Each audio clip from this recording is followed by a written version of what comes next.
Buenas tardes a todos. Por fin vamos a empezar este primer coloquio Aralín.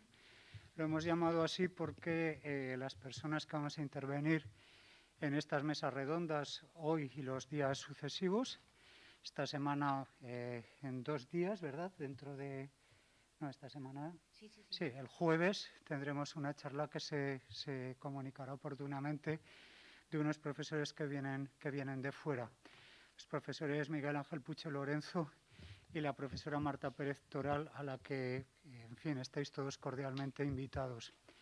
Será no aquí, sino en el aula 204 del Interfacultades, del edificio Interfacultades. Os decía que hemos llamado a estas mesas redondas, que son eso, mesas redondas en las que esperamos la participación de todos los asistentes, Aralín, con el sobrenombre Aralín, porque es el nombre del grupo de investigación lingüística aragonesa que hemos formado un grupo de profesores de la casa, entre los que están Elena Alvesa, a mi derecha, Rosa María Castañer, sentada entre el público, Demels Ortiz Cruz, también sentada entre vosotros. Profesores que nos dedicamos fundamentalmente a trabajar sobre filología aragonesa, tanto en su vertiente sincrónica como en su vertiente diacrónica. ¿Quieres pasar? En esta primera charla, en la que vamos a hablar muy poco porque esperamos que seáis vosotros quienes nos preguntéis y a partir de ahí que intervengamos, sí que quería hacer una pequeña presentación del grupo, por ser esta la primera actividad pública del mismo. Fijaos que en todos los estudios sobre filología aragonesa que suponen un estado de la cuestión, ¿verdad?, sobre el desarrollo de la filología aragonesa, suele hablarse de esta cita del gran lingüista Amado Alonso, que decía en 1926 que sobre el aragonés parece pesar, decía literalmente, creo recordar, una conjuración del silencio. Claro, él se refería a la importancia de los estudios tanto diacrónicos como sincrónicos sobre la lengua central, que duda cabe, sobre el castellano español, y también sobre la vertiente oriental, es decir, sobre el catalán. Es verdad que cuando Amado Alonso escribió estas palabras, en realidad el dominio lingüístico aragonés estaba ya bastante estudiado. Había muchos repertorios lexicográficos del siglo XIX, de principios del siglo XX. El lingüista francés Aroyandi, entre 1896 y 1916, había trabajado sobre las aulas del Pirineo. Navarro Tomás, que la mayoría de vosotros estudiantes conoceréis por el Manual de Fonética Española o también sobre el Manual de Entonación, ¿verdad?, hizo su tesis doctoral y sus primeros estudios sobre el dominio lingüístico aragonés, etc.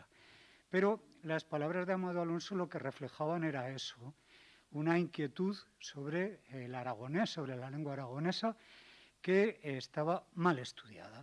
¿Quieres pasar? El gran maestro de la mayor parte de las personas que trabajamos en Aralín, lo reconocemos como maestro, pues algunos de nosotros maestro directo y otros supongo como maestro indirecto, por cuanto son personas que han hecho las tesis doctorales con nosotros, fue don Tomás Buesa Oliver, que fue catedrático de Historia de la Lengua en esta facultad. Él trabajó muchísimo sobre filología aragonesa y fijaos que en ese momento, cuando hace un estado de la cuestión en 1980 sobre lo que faltaba por hacer en filología aragonesa, hablaba de aulas vivas, habla urbana de Zaragoza, un diccionario de voces aragonesas. Se había empezado a hacer un diccionario histórico del aragonés que quedó, como tantas empresas aragonesas, malogrado, la recogida de la onomástica como puntos esenciales de la investigación. Sus discípulos hemos seguido trabajando tanto en sincronía como diacronía y si queréis acceder a un estado de la cuestión sobre el aragonés medieval, sobre las aulas vivas, sobre el castellano de Aragón, etc., os recomiendo que accedáis a unas actas que publicó José María Anguita. Por desgracia no ha podido estar hoy entre nosotros y le mandamos un gran abrazo, que se celebraron en 1994 y se publicaron en 1999. En esas actas, no es porque quiera citarme a mí mismo, pero es porque conozco ese trabajo mejor que los otros, ¿verdad?, que se redactó un estado de la cuestión sobre el aragonés medieval y fijaos que ya en ese momento, estamos en 1990, en los primeros años de 1990, ya había más de 500 artículos dedicados exclusivamente al aragonés medieval. Quiere esto decir que desde la afirmación de Amado Alonso hasta este momento, y más hasta ahora en el que esté estado la cuestión, lo digo siempre, debería ser actualizado, la bibliografía sobre el aragonés se ha multiplicado enormemente. Para seguir trabajando sobre esto, os decía al principio, hemos creado este grupo de investigación, Aralink, que tiene dos objetivos lexicográficos, uno lexicográfico y otro lexicológico fundamentales. Uno, la confección, la elaboración, si queréis, la finalización del Diccionario diferencial del español de Aragón, que coordina la profesora María Luisa Arnal. Y, en segundo lugar, un estudio sincrónico y diacrónico con esa doble perspectiva, ¿verdad?, del léxico aragonés. Dentro del grupo hay naturalmente intereses particulares, pues hay personas que les interesa más la ecdótica, hay otras que trabajan más sobre la etimología de palabras controvertidas, hay algunas personas que trabajan sobre el léxico de los inventarios de bienes, otros trabajan más sobre los contactos lingüísticos, sobre las aulas vivas, y un proyecto que creemos que es bastante importante es la edición de la Gran Crónica de España de Juan Fernández de Heredia, que coordina el ya citado José María Anguita. Sin más, tras esta presentación, bueno, si queréis acceder a la página web del grupo, os he puesto ahí la referencia, es aralinunizar.es. De Melsa y Elena mueven bastante las redes sociales, de modo que podéis acceder también a Facebook, aunque para vosotros yo creo que ya el Facebook es una cosa de ancianos, ¿verdad? Como yo, pues eso, al Facebook, a Instagram, al Twitter y también a un canal de YouTube que hemos hablado, que ha abierto Elena hoy mismo, me parece, ¿no? O ayer. Estos días. Bueno, pues os pedimos que sigáis nuestras redes sociales y que con el hashtag del ¿no? ¿Todavía no está? Sí. Ah, que si no te mato. Con el hashtag de este primer coloquio, pues nos podéis seguir haciendo preguntas cuando esta mesa redonda termine. Como estamos pocos, esperamos que todos vosotros seáis muy participativos y que nos hagáis cuantas preguntas queráis, ¿verdad?, sobre el léxico aragonés medieval, que es de lo que vamos a tratar hoy. Como sabemos que, en fin, puede dar un poco de corte, ¿no?, empezar a hablar, hemos preparado 4 palabras, 3 de las cuales están en el título de la mesa redonda de hoy, que son encorrer, espondalero, ¿y cuál más era?, y cameña, y vamos a añadir una más, que es el tallabarzas o tallazarzas, de la que os va a hablar Elena. Vamos a empezar entonces con una de estas palabras. Vamos a hablar de encorrer. Cuando yo vine a Zaragoza, perdonad la anécdota personal, yo soy de Barbastro, en el colegio mayor en el que vivía, el primer día, me acuerdo perfectamente, porque se lo dije a una persona que con el tiempo iba a ser uno de mis mejores amigos, le dije, parece que nos encorren, porque los veteranos del colegio nos querían hacer una serie de cosas, ¿no? Parece que nos encorren. Y esta persona, que era de Teruel, se me quedó así mirando, extraño, y dice, ¿qué dices? Perdón, de Teruel, era de Guadalajara, ahora está viviendo en Teruel, pero era de Guadalajara.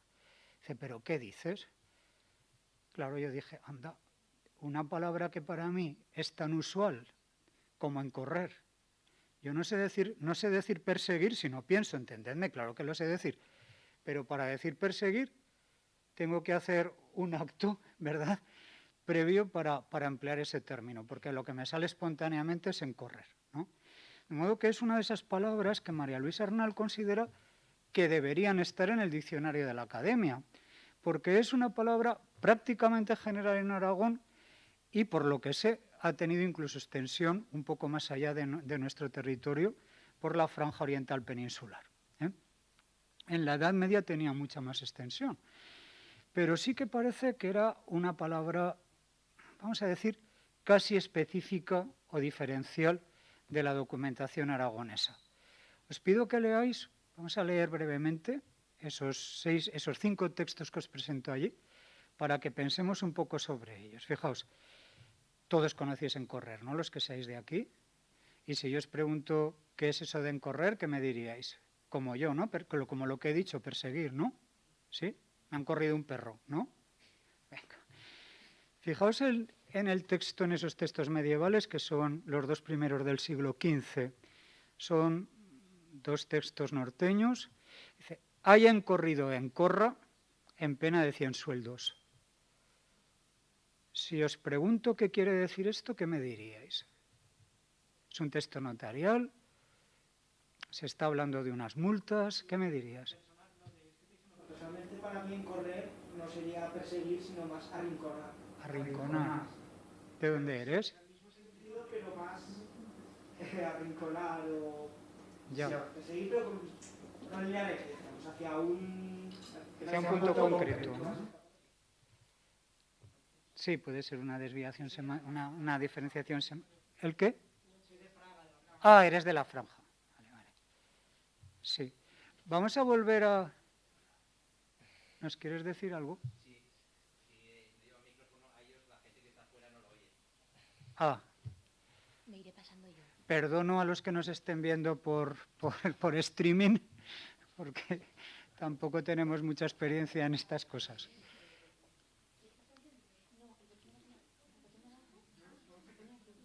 Vamos a fijarnos, si os parece, mientras de Melsa resuelve el entuerto, en ese primer texto, de 1446. Hola. Volvemos a lo de antes. No. Espera, déjalo de Melsa, que eso ya está... Sí. Espera, de Melsa, que eso lo resuelvo yo ya. Uno de los asistentes al acto ha señalado, él es de la franja oriental, que en correr ha tenido una precisión semántica que es arrinconar hasta un punto concreto, ¿verdad? Os decía, vamos a volver a estos textos medievales, del siglo XV. Hayan corrido en corra en pena de 100 sueldos. ¿Qué os parece que quiere decir? En español general diríamos haya incurrido, ¿no? Haya incurrido o incurra en una pena de 100 sueldos, ¿no? Por lo tanto, fijaos la relación. En correr está ahí utilizado como léxico jurídico. Incurra en una pena de, ¿sí? Deba pagar tanto, esos 100 sueldos. Fijaos el segundo, un texto de Jaca, también del siglo XV, un poquito más avanzado, de 1462. Encorra, sin preposición, encorra pena de muerte. Incurra en pena de muerte, ¿verdad? Lo que os quiero mostrar es que esas dos utilizaciones del verbo encorrer, en esas dos utilizaciones, el verbo encorrer se está utilizando como un verbo con valor jurídico, ¿sí? Es un verbo que se emplea en los textos medievales para mostrar que alguien ha incurrido, ha caído en la pena de, tiene que pagar tanto dinero. El tercero es posterior, ya es del siglo XVII. Tales delincuentes sean encorridos en pena de muerte. Fijaos que aquí encorrer ya puede tener un valor de perseguido, en esa utilización pasiva del verbo, ¿no? Sean perseguidos con una pena de, pero evidentemente el valor no es más que una modificación del valor primario, que es el de incurrir, ¿sí? Vamos a compararlo con los dos siguientes, que son dos textos del siglo XV. Aquí ya veréis cómo cambia completamente el valor. Vio venir gent a caballo y a pie, y que aquella gent replegaban las vacas del dito Gurrea, y que vio cómo las encorrían a las vacas, que vaca y de había ahí una vaca, ¿verdad?, de esas vacas, que fincaban los llenollos, es decir, que caían al suelo con las rodillas, en tierra. Allí encorrer tiene el valor que decimos hoy de perseguir. Se perseguía a esas vacas hasta el punto de que las vacas acababan por el suelo, ¿verdad? Las tiraban al suelo. Y el segundo yo creo que también es muy claro.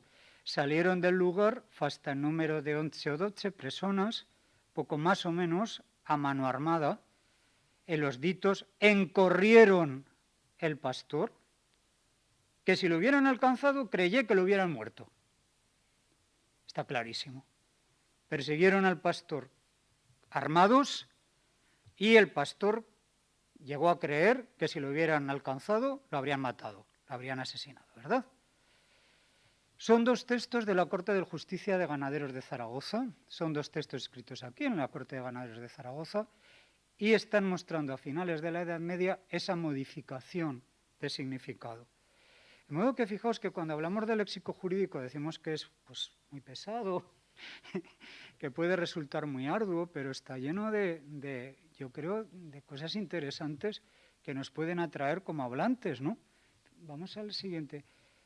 ¿Qué quiero mostrar con esos ejemplos? Quiero mostrar que incluso el léxico jurídico puede cambiar de su área primigenia, especializado en el léxico jurídico, a pasar a ser léxico común, léxico general, en el dominio lingüístico aragonés y en cualquier otro. A mí las palabras que más me han interesado siempre para mostrar ese cambio de léxico especializado al léxico general son encorrer, y también la palabra lifara, que si queréis podemos hablar de ella después, aunque vosotros sois tan jóvenes que quizá ya ni la utilicéis. No, fijaos, para mí. Bueno, da igual, nos hacéis muy viejos. Bueno, el étimo de este verbo, ¿cómo trabajaríamos con una palabra así? Buscamos el étimo, ¿verdad? Es un prefijado latino de currere, incurrere, incurrere, que significaba en latín correr hacia adelante, precipitarse.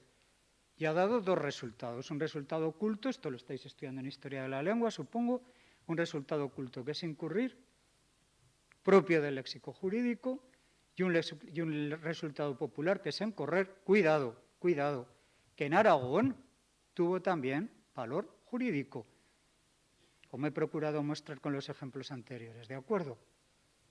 En castellano se generaliza con el valor jurídico incurrir, pero en Aragón tenemos esas dos versiones, ¿sí? Esos dos resultados. ¿Cuál es el general en Aragón? Encorrer. Cuidado. En el siglo XVI, como término jurídico, encorrer se especializa ya con el valor actual de perseguir y es sustituido por incurrir en los textos jurídicos. Por lo tanto, hay una especialización semántica, ¿veis?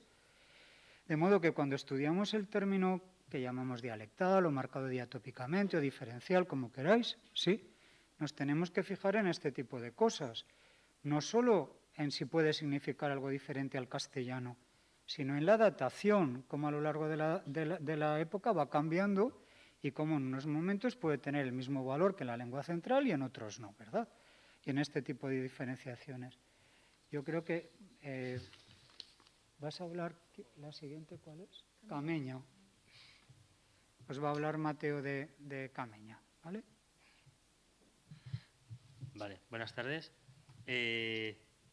Yo no he contado con tanta documentación ni tantos datos como Vicente, pero bueno, presentaré un poco esta voz que aparecía en el título del coloquio.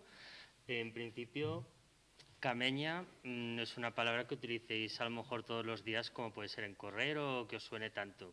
Pero podéis imaginar que cameña está relacionado a lo mejor con cama, ¿sí? En principio sería lo que pensaríamos. Empezando, bueno, el ejemplo ya veis que os aparece debajo ahí, una cameña con palla, a principios del 15, por ejemplo, o en Jaca pues tenéis también, primeramente, la cameña que nos, ditos cónyuges, dormimos dentro de la ciudad de Jaca. Jaca, ¿sí? Vale, pues pensaríamos que es la cama, ¿verdad? Sin darle más vueltas al contexto, pues la acepción parece, el valor de la voz parece bastante fácil de adivinar. Después tenemos, en este caso con cameña, tenemos el problema de la etimología. Pues en principio tenemos la propuesta de que venga de la voz de un griego jameunía, latinizado, y que posteriormente pues haya continuado en aragonés con, digamos, la voz latina, pues de jameunía latino, pues cameña. Pero pues también, aparte de esta propuesta, también tenemos la propuesta de que cama, la palabra pues cama general en castellano, sea prerromana, digamos, y el derivado sea cameña, y no al revés, ¿vale? Entonces, el problema de la etimología es una cuestión que está por resolver y que no, sobre la que no hay todavía acuerdo. Vale. La datación, pues sabemos que es una voz que desde el principio casi de la documentación pues la tenemos. Ya en Berceo aparece Cameña y bueno, en inventarios aragoneses desde el 14. Sí, esta es general, digamos. Entonces, lo que os decía, el castellano cama, pues se piensa que es un derivado regresivo de cameña. Pues se ha identificado ese sufijo eña como un sufijo y pues para referirse a la cama, digamos de manera general, pues se le elimina ese sufijo. En catalán, en cambio, esta voz no aparece y se piensa que pues debió de eliminarse por la homonimia con cama, que es pierna en catalán, ¿no? Sin embargo, en aragonés, durante la Edad Media sí que tenemos un derivado de cameña, es una voz que tiene mucho rendimiento y por lo tanto acaba formándose un adjetivo derivado. Cameñal, por ejemplo, nos aparecen registros como un lienzo cameñal, una sábana de cama, un lienzo cameñal. Bien.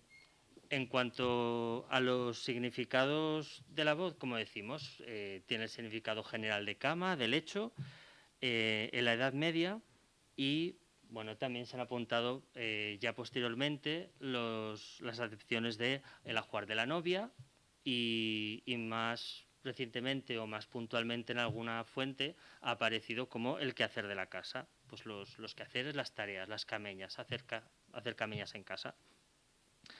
Entonces, tenemos, con esta voz nos encontramos, bueno, sí, os he puesto un poco diferentes estudios que reflejan estas acepciones.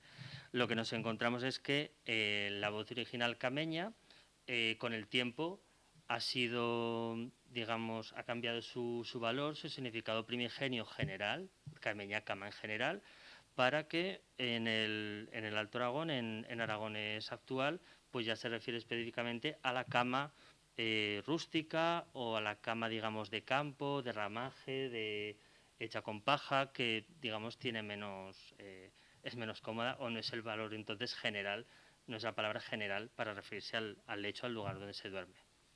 ¿Sí?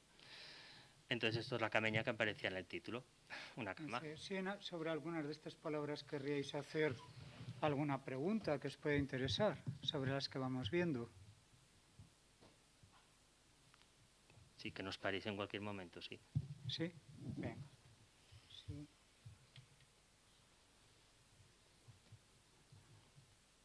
Vale. Ahora vamos con el tallatxarxas. Sale todo ya, vale, sale todo directamente. Yo os iba a preguntar que qué creéis que significa. Marcos, tranquilo, que no te voy a preguntar a ti. No te angusties. Que ya te he visto ahí, no tenéis por qué responder, no tenéis por qué participar si no queréis, pero bueno, acordar, o sea, la cuestión es que vosotros podéis preguntar siempre que queráis y que... Ya estamos como una clase del año pasado, esto es una clase de historia de la lengua del año pasado. Hombre, tallar, ¿qué significará tallar? Cortar y ¿Y charchas? zarzas, pues eso, pues si lo sabéis. Muy bien, y como algo para podar, una podadora, una hoz con un filo para poder cortar las zarzas. Lo curioso de esta palabra es simplemente la composición. Es la composición del taliare más el charchas. Y además, ¿de dónde viene ese zarzas? Porque si vosotros, por ejemplo, estáis con un texto medieval y os sale tallar charchas, dices, vale, tallar, estupendo. ¿Y charchas de qué puede ser? ¿Hay un seseo o qué pasa? Porque actualmente tenemos zarzas. Lo que tendríamos que hacer es volver a mirar más documentación medieval. Tendríamos que tirar de más documentos y ver dónde sale más esa palabra.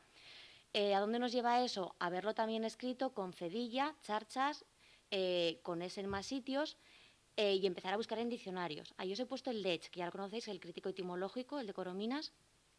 Dice que charcha puede venir de quizá un vasco, un dialectalismo vasco que es sarchi, también emparentado con un mozárabe archa o con el catalán arch. Esto que nos lleva a presuponer que entonces habría como un prerromano arquia, Lo que pasa es que actualmente, si tenemos aquí a alguien del Alto Aragón, alguien de la zona de Huesca,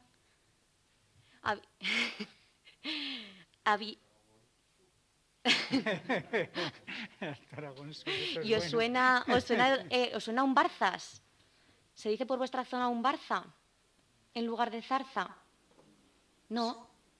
A ver, a mí, para mí, como sureña, como ya sabéis, persona del sur, a mí no me sonaba. Entonces, claro, es uno para volverse loco, dices, empiezas a buscar. Y después empiezas a ver resultados que en el aragonés actual, en algunas zonas, se utiliza barza en lugar de zarza. Entonces, se presupone, ya sabéis que si aparece un asterisco, es que es una forma reconstruida, que había una variante pirenaica que sería Barta, de ahí que eso en aragonés podamos tener un Barza, en el catalán existe el Esbarcer o en gascón un Barta también. Entonces, ¿habría un seseo en zarza, en ese tallas sarchas? Pues en teoría no lo habría, sino que es una acomodación o que es un resultado natural de si viene de ese sarcha, de ese charchi, vasco, o tiene influencia de esa variante mozárabe o del catalán, y no tanto emparentado con la variante aragonesa que sería Barta. De hecho, yo os he preguntado a ver si la conocíais, porque de hecho en el diccionario de la Academia, en el diccionario de la lengua española, aparece Barza, aparece Sarza como desusado, Sarza como desusado y Barza marcado con Huesca rural, con la marca de Huesca rural. Yo por eso, cuando he subido a Huesca, en Huesca capital no lo he oído, pero bueno, también por eso que os quería preguntar. Y de hecho Mot ha registrado mucho léxico de la zona del Alto Aragón y recoge tallabarzas, cortabarzas, podabarzas. Con esto a qué voy, que muchas veces no tenemos que tirar solamente de lo que tenemos hoy en día, sino que tenemos que buscar un poquito más allá y decir, bueno, pues no puede ser zarzas. Si tenemos zarzas, ¿puede ser un seseo? No, tenemos que ir rascando un poquito más. Si tenéis alguna palabra, a lo mejor ahora se os apetece decir, pues esta palabra, yo he pensado que podría ser así. Si queréis, podéis ir preguntando, podéis ir preguntando alguna cosilla sobre las que tengáis dudas. O que os surjan, que ya sabíais a lo que veníais. ¿Estos estudiantes son de Historia de la Lengua o no? Los vas a tener en el segundo cuatrimestre. Los voy a tener en el segundo cuatrimestre. A casi todos, a ella no, a ella el año que viene. Pues tomo nota. Vamos a la siguiente y luego hablamos. Bueno, terminamos con la exposición de las palabras y luego empezamos a hacer las preguntas que queráis, ¿vale? Así os dejamos tiempo, así que... Venga. Vamos allá. Gracias, gracias. Hola, que para mí es como súper curioso porque yo, por ejemplo, soy de Navarra y es que ni siquiera me suenan. O sea, yo llegué aquí en primero de carrera y me decían cosas como voy a escobar o como me has dicho, Irune, de que se ha escañado, de que se ha atragantado o cosas que realmente se utilizan y estoy a hora y media, que no es que yo sea de... No, realmente es como súper curioso que en tan poco espacio geográfico haya tanta variedad y que actualmente se sigan utilizando palabras que tienen el origen de hace siglos. Entonces, realmente no sé cómo intervenir porque no sabía ni que existían, pero eso que es como muy curioso. Gracias. Aprovechando lo que ha comentado María, si se siguen utilizando hoy en día, y era la pregunta que tenía, iba a esperar a que comentarais todas las palabras. Sé que algunas no, pero en correr, por ejemplo, sí que la utilizamos. Lo que quería preguntar es si ha caído el uso en la gente joven, si tenéis constancia de eso. A partir de enero va a haber unas sesiones dedicadas específicamente al léxico aragonés actual. Yo creo que los profesores os podrán informar. También podemos hablar nosotros, claro, si queréis, pero vamos a respetar un poco lo que digan ellos, esos profesores. En fin, no sé qué pensarán mis compañeros, pero yo creo que sí, que en la gente joven se está perdiendo muchísimo el léxico aragonés y a la prueba me remito. Quiero decir, la palabra en correr la conocíais unos sí y otros no. No sé,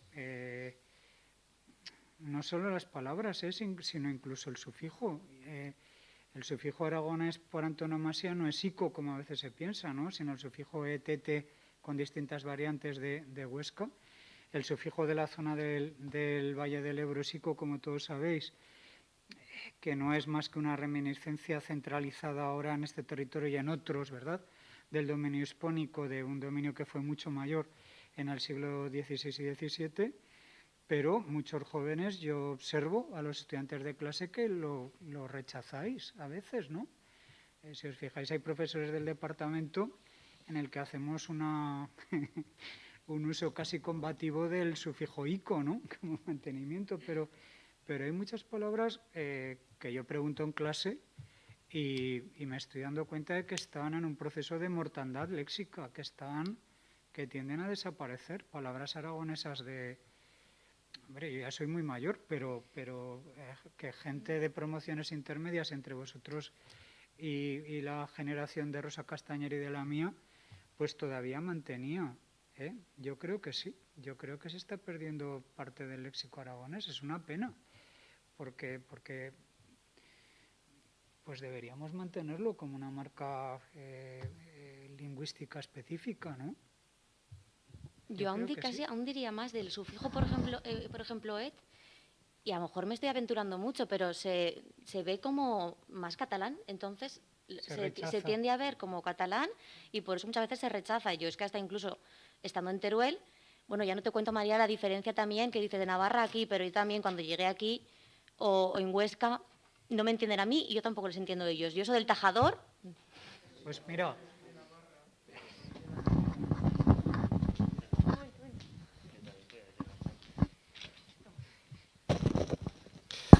Bueno, parece que tienes más autoridad, sí, ¿no? Que yo, por ejemplo, soy de Navarra, pero soy muy de la ribera, soy del primer pueblo. Si subes por abajo, soy del primer pueblo de Navarra, que estoy a 1 kilómetro de Aragón, de Cortes de Navarra. Claro, eso. Y es que me pasa a mí que, por ejemplo, hay gente que hablo de Zaragoza y tengo yo más léxico aragonés siendo yo navarro. A ver, obviamente la distancia que hay entre mi pueblo y Aragón es que es mínima, pero sí que es verdad que yo, por ejemplo, mucha gente que yo me considero navarro, pero sin embargo mi forma de hablar y mi forma de expresarme y todo el léxico que tengo es aragonés. Entonces siempre que voy por ahí fuera, por ejemplo María, que ella también es navarra, ella sí que no la van a reconocer como zaragozana, por decir, pero sí que es verdad que yo cuando voy por ahí a todos me dicen, tú de Zaragoza. Y digo, no, yo soy navarro, pero sí que es verdad que todo este léxico pues yo lo llevo, pero yo creo que es por eso, por la proximidad. Tener en cuenta una cosa a propósito de eso, es un error considerar los ismos regionales como si fuera específico de un determinado territorio al que pertenece. Es decir, cuando hablamos de léxico aragonés no estamos hablando de léxico específico de Aragón, sino que puede tener una proyección mucho mayor. Y por otra parte, los aragonesismos no se dan por igual en todo el territorio aragonés. Hay unas zonas donde pues, se mantiene más el léxico medieval, otras zonas donde se ha desarrollado un tipo de léxico de transición, etcétera. De modo que con esto sí que tenéis que tener cuidado en vuestros trabajos y en vuestras investigaciones. Los ismos no se corresponden estrictamente con el territorio al que ese ismo se refiere, ¿sí? Muchas veces, pues Mateo va a defender su tesis dentro de 3 días, ¿sí? Sí. Y allí he podido ver yo leyendo esa tesis pues que hay mucho léxico que es de Aragón, pero también de muchos territorios cercanos. Y a veces hablamos, en el Diccionario Diferencial del Español de Aragón, al que antes me refería, hablamos de orientalismos porque son palabras que se extienden desde Aragón hacia, pues prácticamente hasta la Andalucía oriental y que tienen proyección hacia la zona interior peninsular, a los territorios occidentales de Aragón, entre otras cosas porque las barreras que conocemos, las barreras políticas, no coinciden necesariamente con las isoglosas, de modo que eso sed conscientes, por favor.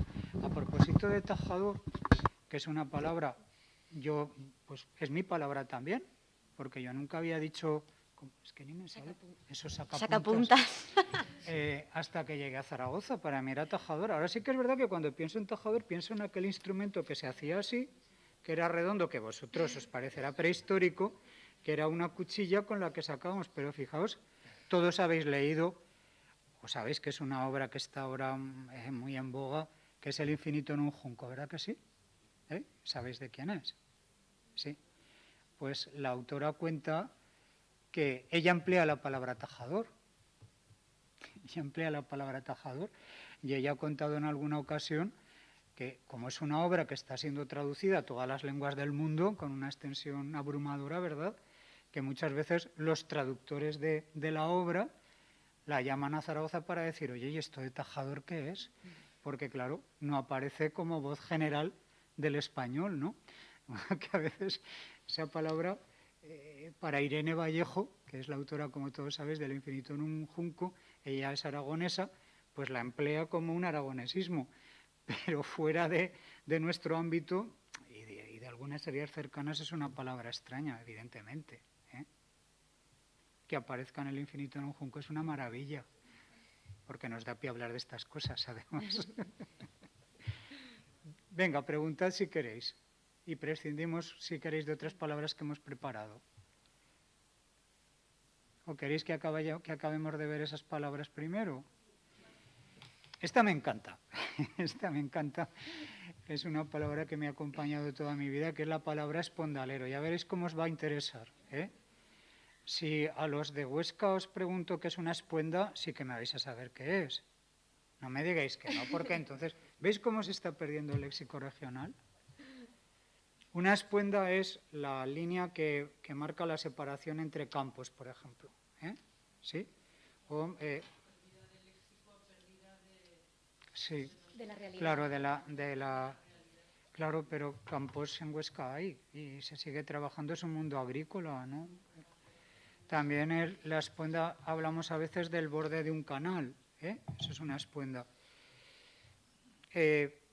Vamos al texto medieval, para que veáis qué os quiero contar. Fijaos en la columna de la izquierda, no lo vamos a leer los dos registros que son muy largos son uno de Santa Cilia, en el ámbito de Huesca, y otro de la propia ciudad de Huesca. Los dos son de la segunda mitad del siglo XIII, ¿lo veis? Y ahí son dos testamentos. Entonces, en el primero hay una serie de personas, García de Aguas, que es un vicario, García Columna, que vive en el pueblo de Santa Cecilia, en la actualidad Santa Cilia, dice que son espondaleros de doña María Columna. Pero fijaos lo que añaden a continuación. Dicen, recebudo, recibido, ¿sí? Recebudo de ella pleno poder por vender de esos bienes efer por su alma. Es decir, la señora que emite el testamento, ¿verdad?, nombra a unos, en español diríamos con un arabismo, un albacea, ¿sí?, un albacea testamentario, para que decidan sobre sus bienes, y claro, estamos en el mundo medieval, y para que hagan cosas por su alma, ¿no?, para la salvación de su alma. En el segundo texto lo que se está diciendo ahí es un testamento precioso, bueno, si puede ser precioso un testamento, no sé, de una señora también que da todos sus bienes a unos frailes. Era muy habitual en la Edad Media que los bienes pasaran a un monasterio. Y dice que los frailes que ella ha nombrado puedan, ahí hay una errata, es meter, establir, es decir, establecer espondaleros en lugar mío, iba diciendo, ¿no? De modo que los espondaleros son albaceas testamentarios, personas que se designan para la ejecución de los bienes, ¿sí?, y para hacer todo tipo de actos por la salvación de las almas de los difuntos que previamente han dejado testamento, ¿sí?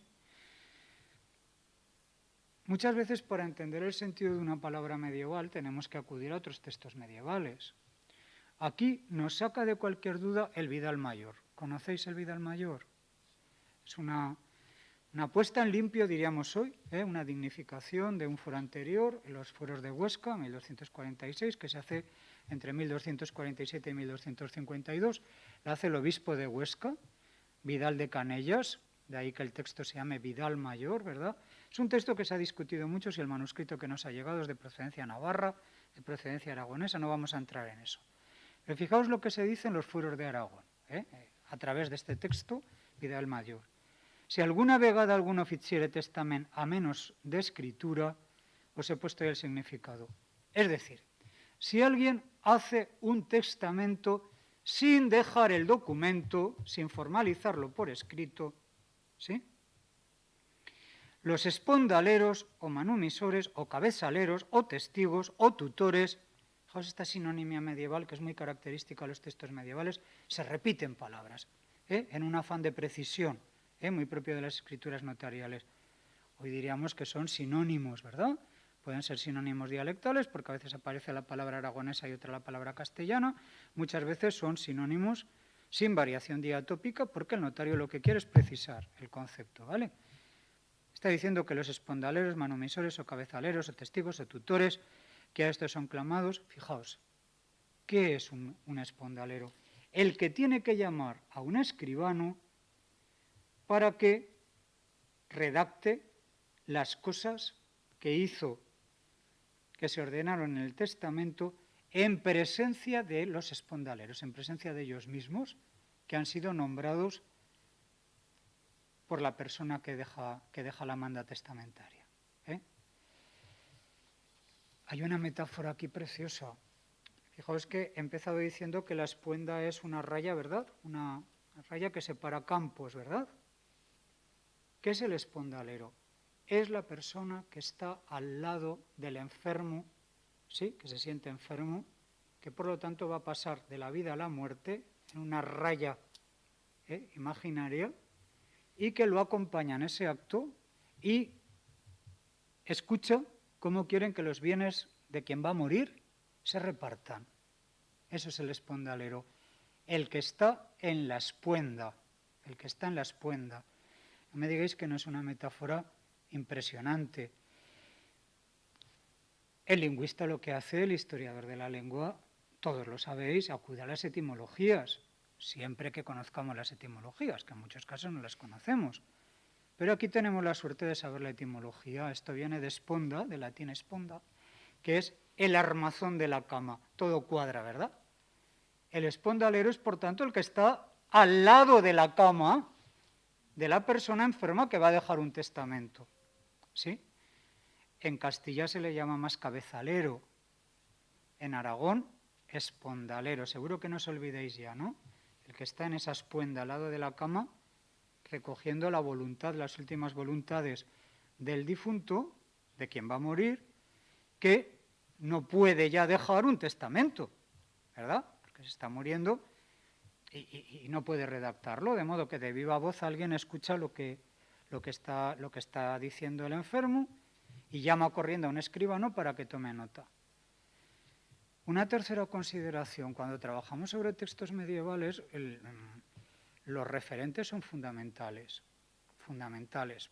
Por desgracia, hoy no tenemos una cama medieval, no sabemos cómo es, de modo que tenemos que acudir a estudios sobre los objetos medievales, no nos queda otra.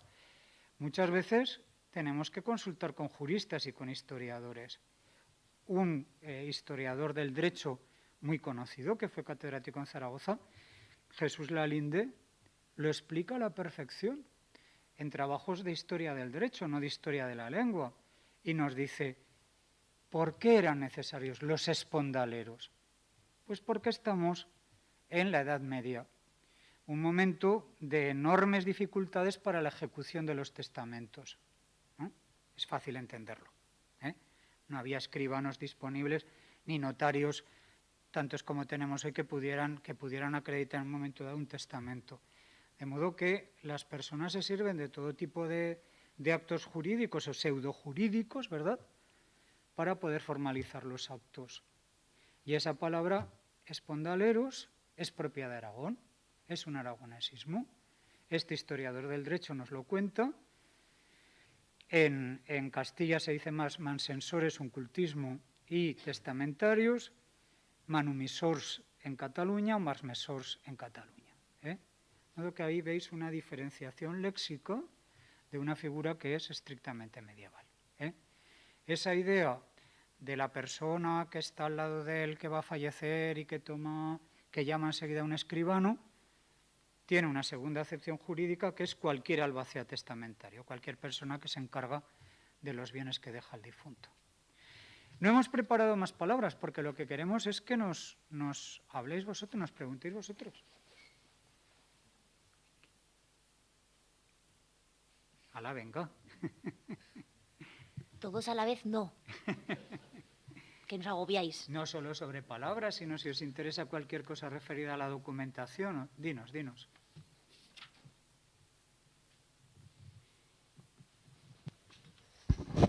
Hola, buenas. Buenas. Sí, yo un par de preguntas. Me interesaría saber la relación del aragonés con el occitano y si se pierde una vez la expansión aragonesa acaba allí, porque entiendo que la comercial y la cultural se mantendría. Claro. Y luego me gustaría saber qué tipos de textos, o sea, de dónde sale el léxico y de qué tipos de textos, porque entiendo que será la gran mayoría jurídico. O, por ejemplo, el léxico de la vida cotidiana, ¿de dónde obtenéis esa información? ¿Queréis hablar vosotros o...? Me mandan mis compañeros que te conteste yo. Vamos a ver, uno de los primeros textos, el primero de los textos jurídicos importantes del Reino de Aragón, los fueros de Jaca, están escritos en occitano. Estamos hablando de un texto del siglo XI que tiene muchas versiones, ¿verdad? Pero la lengua principal de ese texto es el occitano. Supongo que todos conocéis Jaca, ¿no? Habéis estado en Jaca o habéis visto fotografías o vídeos de Jaca. Lo que hoy es la ciudadela de Jaca, toda la parte de la ciudadela que se construyó en el siglo XVII, todo ese barrio donde está la ciudadela hoy, digo, se tiró todo un barrio que allí había, que se llamaba el Burnau, el barrio nuevo, que era un barrio para occitanos. ¿Por qué? Pues hombre, primero, nuestro maestro al que me he referido ya, don Tomás Buesa, nos decía siempre, ¿verdad?, que los Pirineos no son una barrera como podríamos pensar, no es una barrera lingüística. Las barreras son los picos, pero los valles, por los valles, se comunican las personas. Es fácil de entender, ¿no? Los valles aragoneses tienen en muchos casos prolongación con valles franceses. De modo que el occitano había una relación estrecha de gentes de Jaca, no solo de Jaca, de todo el Pirineo, con tierras meridionales de Francia, donde la lengua era el occitano. Por otra parte está el Camino de Santiago. La penetración del Camino de Santiago por el Pirineo y, como todos sabéis, la continuación del Camino aragonés a través del río Aragón, ¿verdad?, o en el caso del Camino de Navarra por el Roncesvalles, todo eso hace que muchos occitanos, que el occitano entre como lengua también en contacto con el aragonés y con otras lenguas del norte peninsular. El profesor Rafael Lapesa estudió el fuero de Avilés y allí demostró, y hace muchos años, que el fuero de Avilés contiene muchísimos occitanismos. En fin, me gusta hablar de mis trabajos, pero te puedo decir que en textos del XV la presencia de occitanismos en el léxico ganadero y en el léxico de la agricultura pues es bastante importante, y hay voces del léxico ganadero que no podemos entender sin ese contacto entre los dos territorios. Los occitanismos han estado presentes siempre en aragonés. Ya hay un trabajo excelente y muy extenso de Francho Nagore que se titula así, precisamente, Los occitanismos en aragonés. Lo que sí, es verdad, ha habido un contacto constante, sí, constante.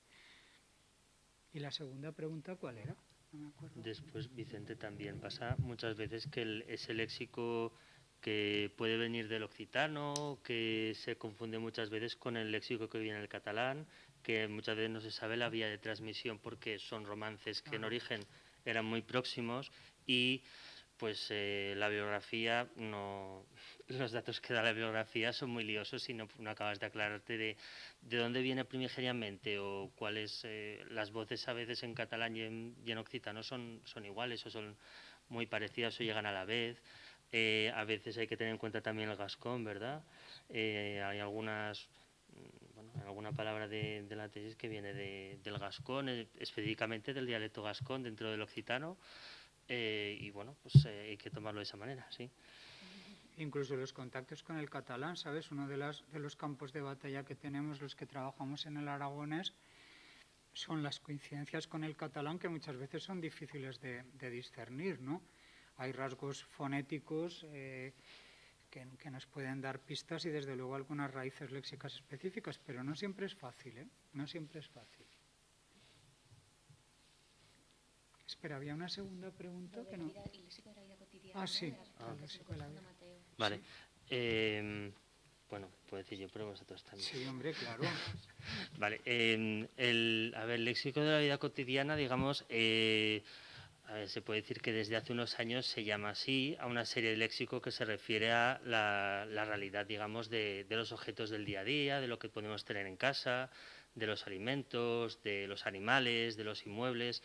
Es una serie de léxico que, bueno, la tesis que estoy a punto de presentar se trabaja a partir sobre todo de documentación notarial.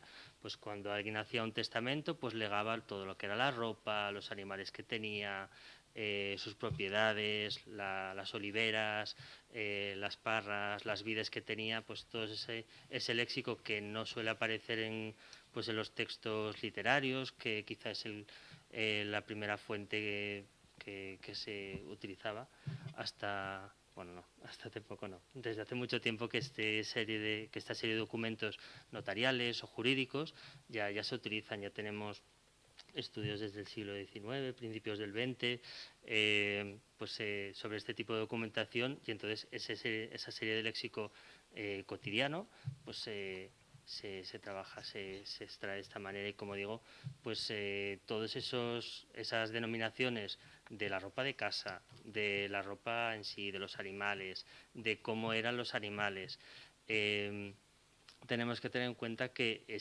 cuando se escriben los protocolos notariales, los estamentos, los notarios y la gente que paga para que se haga su testamento quiere que quede todo muy bien reflejado, que se diga cómo era su vaca, cómo era esta joya, cómo era esta ropa, de manera que ese tipo de documentación nos viene muy bien porque aparece pues todo descrito con mucha claridad. Evidentemente también hay otros campos como los historiadores o los historiadores del arte que también están muy interesados en esa serie de documentación, y bueno, pues pueden surgir colaboraciones interesantes. Sí, hay proyectos, que sepáis que hay proyectos nacionales de mucha importancia que van a pasar al Diccionario Histórico de la Lengua Española. Bueno, de hecho está pasando ya. Fundamentalmente el Corlexim, que es un corpus del léxico de inventarios de bienes, que dirige el profesor Morala desde la Universidad de León, y que lo tenéis en libre acceso en Internet, y para un historiador de la lengua, en concreto para el historiador del léxico, es fundamental. Se llama Corlexim, de libre acceso, y son textos los siglos XVI y XVII, y vamos, yo creo recordar que hablando con el profesor Morala me dijo, perdonadme, que puede que meta la pata, pero creo que me habló de 2 millones de registros, que es una barbaridad, una barbaridad. Y es, como decía Mateo, es un léxico interesantísimo porque es el léxico del día a día, ¿no? De las comidas, de la ropa, de los animales, de cómo son los muebles de la casa, y eso es interesantísimo, ¿eh? También hay que pensar que lo bueno que tienen los documentos, por ejemplo, notariales, en este ámbito jurídico, es que sabemos, normalmente se suele saber en qué fecha se redactaron. Que si ya lo sabéis, el problema muchas veces de la historia de la lengua es que fechar textos es muy complicado, saber cuándo se ha producido X cambios, sabéis que son muy largos en el tiempo. Lo bueno eso de los documentos, por ejemplo, los protocolos notariales, es que vienen fechados. Entonces sabes qué palabras se usaban en determinado momento. Y muchas veces también tenemos el nombre del notario. vale que a lo mejor puede haber más manos, no tiene por qué escribir el notario, sino que escribe un ayudante, pero bueno, al final si localizas ese notario de dónde es, dónde se ha formado, también puedes saber qué lengua solía utilizar o qué lenguas conocía. Entonces, pueden tener a veces unos defectos, pero bueno, por otro lado te dan estas cosillas que siempre vienen bien. Las fechas es fundamental. La data, la localización de la ciudad, que es esencial, ¿verdad?, para los estudios de dialectología, tenéis que ser ahí más prevenidos, ¿eh? Porque, claro, un notario puede haber nacido en Huesca y puede estar trabajando en Jaca, por ejemplo, ¿eh? O puede ser notario de Zaragoza y tener otra procedencia. Pero bueno, si unimos los rasgos lingüísticos a la posible procedencia del notario o del escribano, pues hombre, podemos ir hilando fino, y la datación efectivamente es fundamental, ¿eh? Sabemos siempre que trabajamos con documentos cuando están escritos, ¿no? Que eso es esencial para los historiadores de la lengua. Más cosas.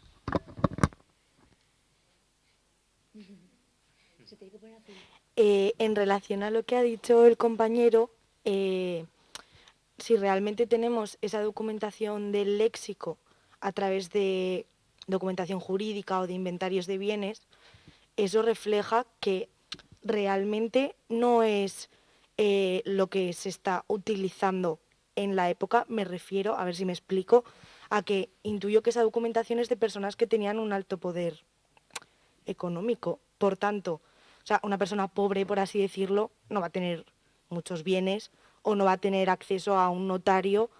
Entonces pienso que puede haber mucho léxico que no esté documentado, por lo menos a través de esta documentación, sino que pueden estar más en cartas o en otro tipo de pues, notas o cualquier cosa como más familiar, no algo tan serio.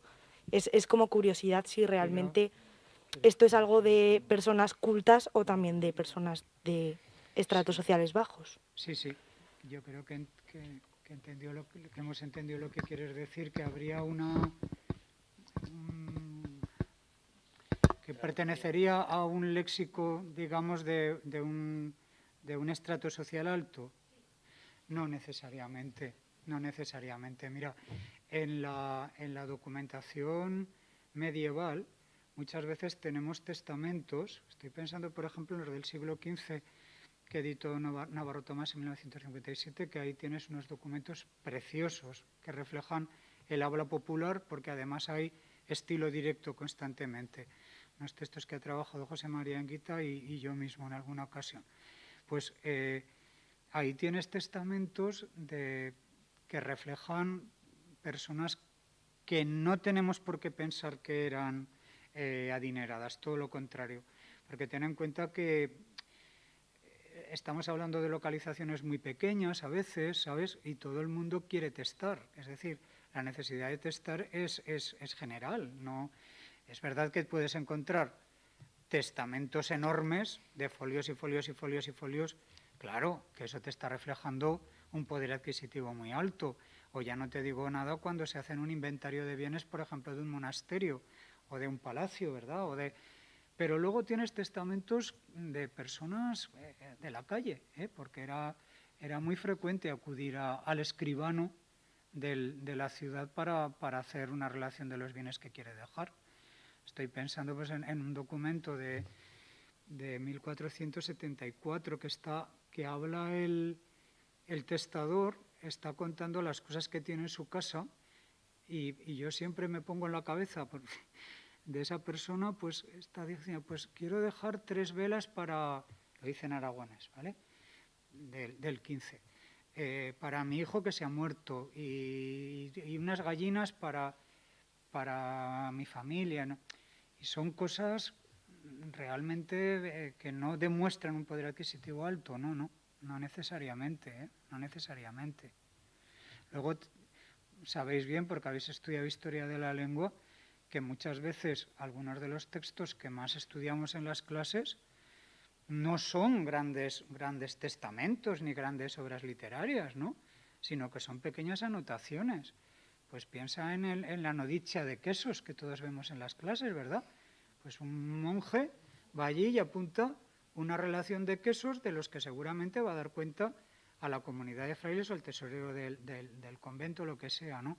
Es una pequeña, es verdad que me vas a decir, aparece en el dorso de otro documento que es el... Pero lo encontramos y lo tenemos ahí. Y no es nada raro que en la documentación notarial aparezca, a propósito de la noticia de quesos, pero podríamos decir de muchísimos textos, por ejemplo, unas ordinaciones de Huesca del siglo XIII, pues encuentras anotaciones, ¿verdad?, que hace el escribano, lo que sea, y son pequeños bienes que le vienen a la cabeza, pequeñas oraciones que le vienen a la cabeza, o lo que sea.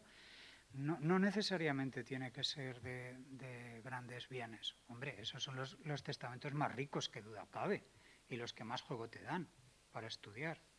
¿Sí? También es verdad que lo testaban todo. Y con todo es todo, ¿eh? Si Todo, tenían 5 sí. cucharas, 5 cucharas.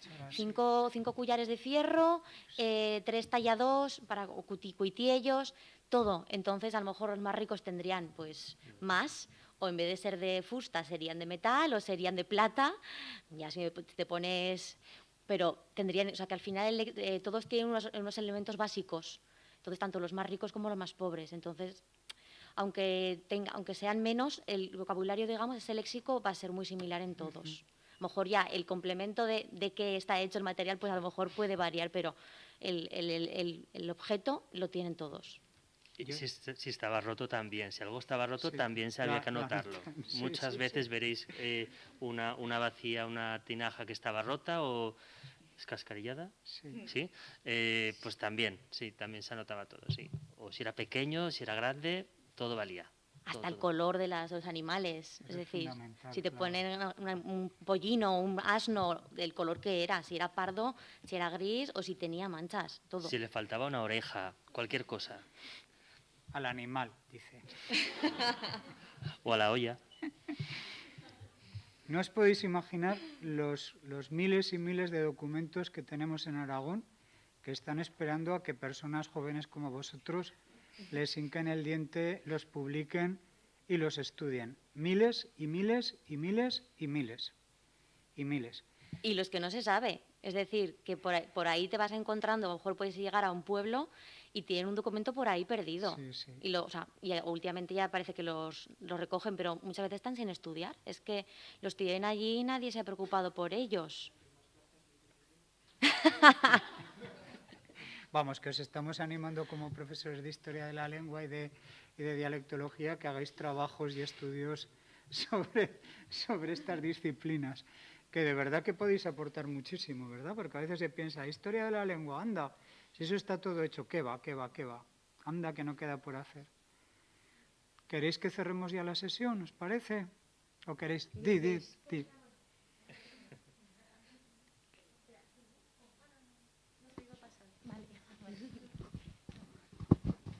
Vale. ¿Se oye? Sí. Vale. Que yo había pensado una palabra para preguntaros, pero sobre la etimología, pero tampoco espero que seáis corominas, o sea que... No, ya te digo yo que no. Entonces, nada, sobre la etimología de la palabra mesache, no sé si la conocéis, Hombre, claro, de que conocemos chico. el mensaje. Y no sé, me había planteado que cuál podía ser el origen. Pues yo no lo sé. Estaba para Vicente. No. Estaba para Vicente, que Tú si lo- alguien es tú lo corominas sabes, es él, Rosa. ¿no? ¿Eh? Tiene que venir de Mesaticum, pero ese Mesaticum... A ver, mira, para llegar a un sufijo H, claro, para llegar al... Aprovecha el micrófono, que está abierto. No, es lo que decíamos, que para llegar a un sufijo H, lo normal es que tengamos que partir de una terminación aticum. Pero si partes de una terminación aticum, estoy hablando de memoria, ya lo ves, el resultado normal que hubiera dado en español es azgo. Eso hubiera sido el resultado regular, ¿vale? De modo que para llegar a una terminación adje, como es el caso de mesache, ¿verdad? Con ese ensordecimiento que sería propio de una adaptación del aragonés, posiblemente, lo teníamos que comprobar, tengamos que pensar en una transmisión occitana, creo yo, ¿no? Sí, yo creo que sí, tiene que ser. Pues vamos. ¿Era por algo en concreto la palabra, Luis? O... Porque es una palabra muy utilizada, ¿verdad? Porque una cosa es el léxico activo y otra cosa es el léxico pasivo. Claro. Entonces mis abuelas hablan y de allí a que yo lo use, pues hay mucho camino, pero sí que lo he oído bastante. Ese tipo de frases, ¿sabes? Es que duelen un poco, porque las abuelas lo utilizan, hombre. O sea, pero yo aunque lo intenté poner en práctica en mi día a día. Y lo que sí que quería preguntar al respecto es que hemos estudiado que sobre el pronombre adverbial de en o ne, Sí, mayor extensión que otros como ibi, sí, pero sí hay estudios más o menos actuales que a nivel sí que estudien si se sigue usando en los diversos tratos de, pues eso, mediana edad o jóvenes. Es decir, ¿cuál es la vitalidad hoy en día de enne?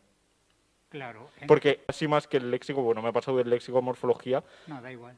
preferiría usar el enne. A veces me sale más natural que usar una palabra de ¿De léxico. dónde eres? De Huesca capital, pero bueno, mis abuelas son de Berbegal, muy cerca de Barbastro, Sí, sí. y es que lo usan mucho, y eso, hablando con ellas, sí que me puede salir casi hasta más natural que usar una palabra de léxico que no tengo incluida ¿Y yo. como dicen tus abuelas, damene o...? ¿cómo? Sí, Damene, enne, ¿no? según el contexto. Sí, claro. Sí, con valor partitivo sobre todo. Mira, desde el punto de vista histórico, el último trabajo que yo conozco es uno que han hecho José María Enguita, precisamente, y Johan Gil, que son dos miembros, junto conmigo, de un proyecto de edición de la Gran Crónica de España de Juan Fernández de Heredia. Entonces ellos han cogido todos los registros, ellos dos, han cogido todos los registros de descendientes de Ibi de un lado y de Inde de otro, ¿verdad? Y también la mezcla de los dos tradicionalmente llamados adverbios pronominales o pronombres adverbiales, y hacen una estadística de uso. Y luego hay estudios tradicionales sobre esos adverbios. Yo creo que el más conocido es el de Badia Margarit, que si no recuerdo mal fue su tesis doctoral, que es todo su tesis doctoral, ¿verdad? Los complementos adverbiales pronominales, Badia Margarit, que es todo un libro dedicado a esa cuestión. Y luego, en todas las descripciones del aragonés moderno, de las hablas vivas actuales, tienes un apartado referido a esa cuestión, sin ninguna duda, claro, porque es un hecho fundamental.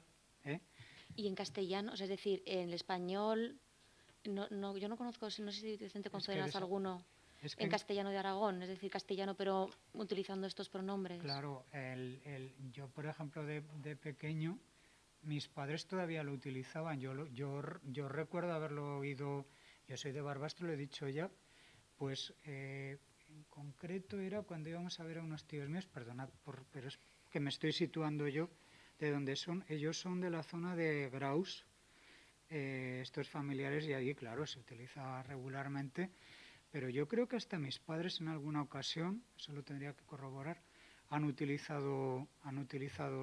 utilizaban, ahora ya no, porque hace años que viven en Zaragoza y lo han perdido, ¿no? Pero utilizaban el adverbio ne en Amenepan, en ese tipo de contextos, ¿sabes? Sí, pero hay estudios, claro que hay estudios descriptivos.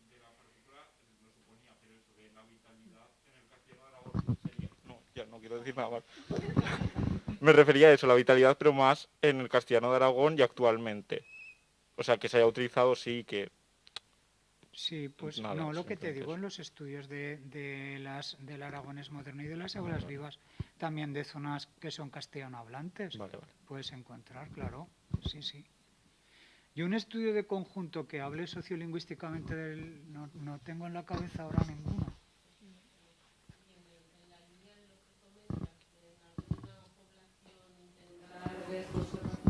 Sí. Sería interesante, Sí. bueno, y que yo sepa, tampoco he leído así nada al yo respecto. tampoco he leído últimamente Entonces, nada sí, de en eso. cualquier descripción de cualquier variedad siempre hay un capítulo importante. Incluso en algunos trabajos de estudio sobre alguna población, incluso de la Hoya de Huesca, cuando se recoge el léxico y se dice entre los escasos rasgos lingüísticos aragoneses conservados y suele salir ahí el pronombre adverbial. Quizá en esas zonas más, sobre todo con el valor de movimiento. De movimiento, sí. Más que con el partitivo. En El zonas en las valor que queda, de memboy. sí, en las zonas en las que queda residual. Pero sí, en un estudio en la línea de lo que comentas, de bueno, pues ver variación sociolingüística, no recuerdo haber leído, sería interesante. Sería interesante, sí, sí. que trabajaréis sobre eso. Sí, sí. ¿Alguna cosa más? Bueno, pues os agradecemos mucho. Ah, perdóname. Que se me ha venido una pregunta, pero no sé si tiene mucho que ver sobre el tema. A ver, dinos. Porque me he preguntado también por la etimología de una palabra, bueno, una expresión que es muy actual, que se usa mucho en Aragón, pero luego vas fuera de Aragón y no la encuentras. Y no sé si tiene o está relacionada con pues léxico medieval o es más actual, Sí. que sería la expresión ir de propio a un sitio, por ejemplo. Ir de propio se considera un aragonesismo, efectivamente. En castellano se utilizaría más profeso o no sé, se recurriría a otras expresamente, aquí que nos lo diga Mateo. De propio. Pero claro, eso es una etimología directa de la palabra propio, te quiero decir que no es... Vale. Es que yo tampoco la tengo no la tengo vista en documentos En medievales. documentos no, Sí, yo no, tampoco la he visto. Estaba pensando, pero no la tengo. Que no la igual es tengo. algo más actual, no sé. Pero fíjate que a veces, esa es otra cuestión que me parece que merece la pena trasladaros. Cuando estamos trabajando sobre documentación antigua, no hay que decir nunca lo que no hay, sino lo que hay. No sé si me estoy explicando, ¿verdad que sí? Porque nos podemos empeñar en decir, no aparece en la documentación medieval, cuidado, no aparece en la documentación medieval que has manejado tú, ¿sabes? Lo que podemos decir es que una palabra, una expresión o lo que sea, está en esos textos en los que tú has trabajado de una determinada zona y de una determinada cronología. Eso es lo que podemos decir.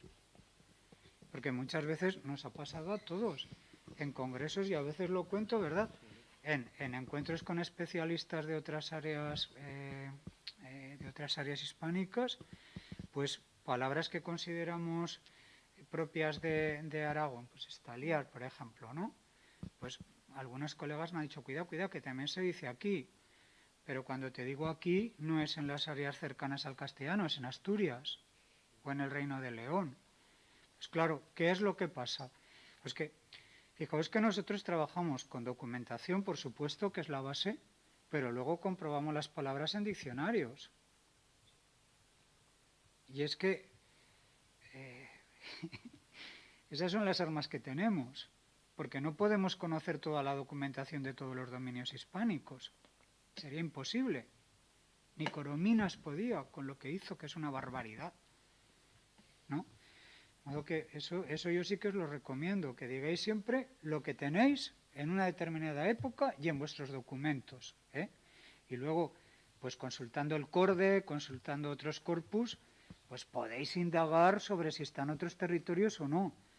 Pero con cuidado, que no nos aparezca de propio en la documentación que ha manejado Elena, en la documentación que ha manejado Mateo, en la documentación que he manejado yo, no quiere decir que no tengamos registros anteriores a la época moderna, Pueden estar, perfectamente. Pueden estar, yo no lo sé. Todo sería buscar, empezar a buscar y empezar ahí a excavar a ver si encontrarás algo.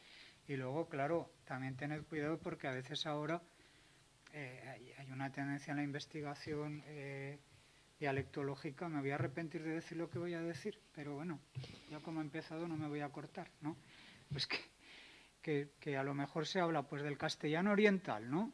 Y entonces, claro, dentro del castellano oriental se ponen fuentes aragonesas y ya figura como si fuera el castellano, ¿me entiendes lo que te quiero decir? Y ahí ya pues es más difícil acotar luego áreas lingüísticas de determinadas palabras, porque estamos condicionados por lo que diga otra bibliografía. Y lo mismo pasaría por el occidente, te quiero decir que... Pero vamos, hacedme caso en eso, Decid lo que encontréis vosotros. Y con la comprobación en grandes corpus, ¿verdad? O en la bibliografía que manejáis, podéis intuir que en otros sitios no está o está menos. Ya está. Pero no puedo decir yo si no me aparece en mi documentación algo y no estaba. No lo sé, la verdad, no lo sé, ¿no? Hay que ser muy prudente en eso, de verdad. Igual ocurre, Vicente, ¿me has acabado de perdonar? No, sí, sí. Claro. Igual que dices, si aparece en una zona una palabra o no aparece, con las dataciones nos ocurre lo mismo porque pues no podemos decir que yo es la primera vez que he encontrado esta palabra. Pues igual que le puede ocurrir ocurre muchas veces con Corominas, pues ahí yo creo que hay ya muchos trabajos que van adelantando dataciones de muchas voces, que Corominas pues efectivamente hizo su labor, pero después de Corominas han venido muchas tesis, muchos trabajos fin de máster que han venido adelantando dataciones de algunas palabras. Pues 1600, pues no, pues es 1400 a lo mejor. Entonces, es verdad que la cuestión de la datación puede ser más compleja porque, claro, todos siempre acabamos recurriendo a la fecha que dice Corominas o la fecha que nos da el CORDE. Entonces,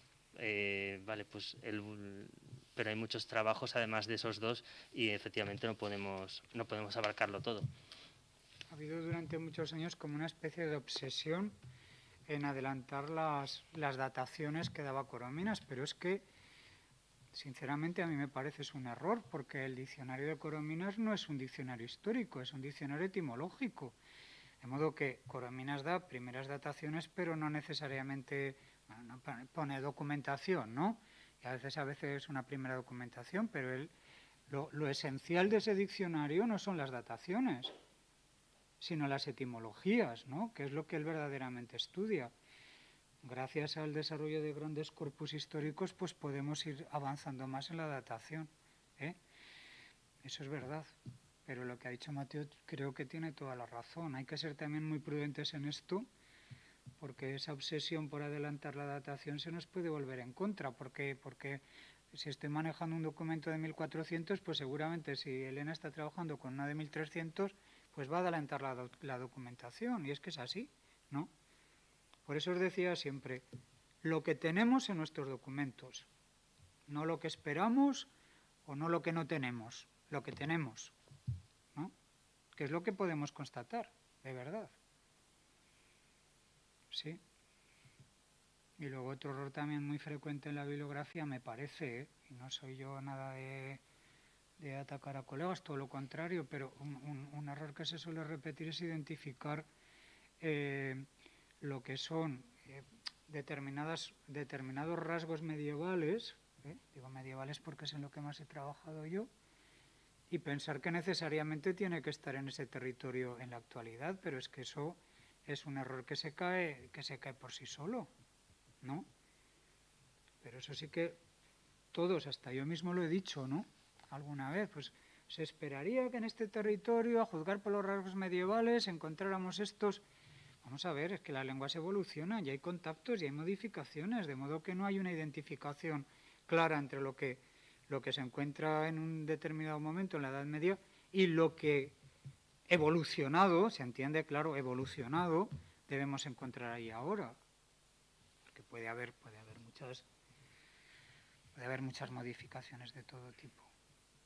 Oye, yo creo que nos están diciendo ya que tenemos una cosa que... para acabar, me comentan desde el chat de nuestro canal nuevo de YouTube, que os animamos a seguir.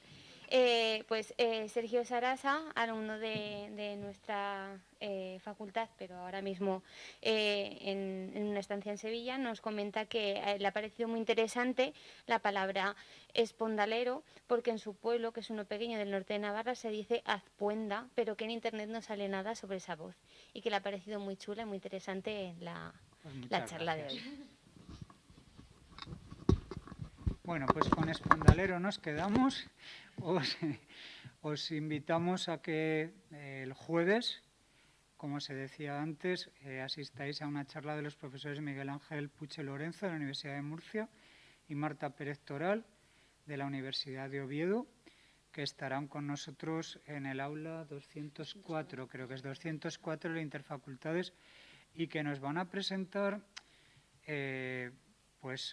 proyectos de investigación que tienen ellos, y nos van a hablar también de la evolución del léxico, ¿no? La evolución del léxico desde el punto de vista diatópico, ¿no? Si queréis, la historia de la variación léxica del español. Pues muchísimas gracias por haber venido y por habernos acompañado y por haber participado con nosotros en este acto. Hasta luego.